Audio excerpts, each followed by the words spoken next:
या height and distance है, यानी कि ये हर बार इस तरह के सवाल आते हैं।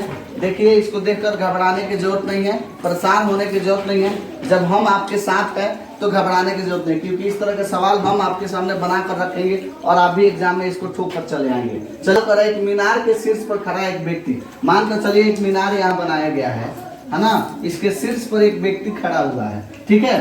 खड़ा एक व्यक्ति एक कार को देखता है, मान लीजिए इधर कहीं कार होगा, ठीक है जी, कार है। कार को देखता है, मीनार की ओर आते हुए देखता है। किधर आ रहा है कार? मीनार की तरफ आ रहा है, इधर आ रहा है, ठीक है जी। कह रहा है कि यदि अवनमन कोण 30 डिग्री से 60 डिग्री हो जाता है, मान लीजिए यहाँ से डायरेक्ट यहाँ बनता है 30 डिग्री, इसको अवनमन कोण कहेंगे, क्योंकि ऊपर बनाए चाहे नीचे बनाएंगे, क्योंकि नीचे से ही काम करना पड़ता है। 30 डिग्री से वो कितना डिग्री हो जाता है? 60 डिग्री। मान लीजिए यहाँ आ जाता है, ये हो जाता है 60 डिग्री, ठीक है जी।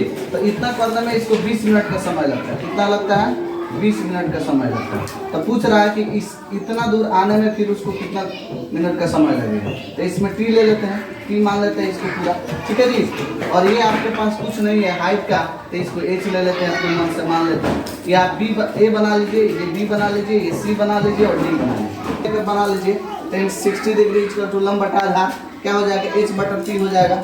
इसका सूत्र होता है √3 टू एच बटा टी हो जाएगा। अब यहाँ पर किसी का मान निकाल लीजिए, एच का मान निकालेंगे तो √3t हो जाएगा, ठीक है। अब उसके बाद से दूसरा ले लीजिए आपका 10-30 डिग्री लेकर बना लीजिए। 10-30 डिग्री इक्वल टू क्या हो जाएगा? फिर लंब बटा आधार, ये हो जाएगा आपका, ये पूरा लेकर बना लेंगे ना जी, ABCD पूरा लेकर बनाएंगे। तब वहाँ पर हमारा कितना डिग्री हो जाएगा?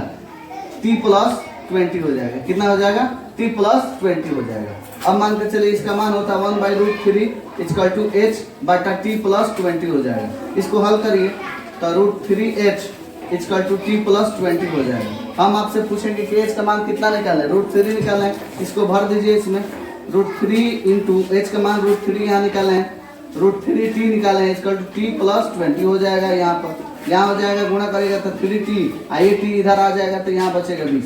यहाँ हो जाएगा आपका 2t, क्या हो जाएगा? 2t इक्वल टू 20, यानी t इक्वल टू 20 बटा 2 यानी कि 10, यानी कि t इक्वल टू कितना हो जाएगा? 10, यानी कि यहाँ से यहाँ तक की आने में उसको लगेगा 10 मिनट की दूरी। 10 मिनट लगेगा। कितना लगेगा जी?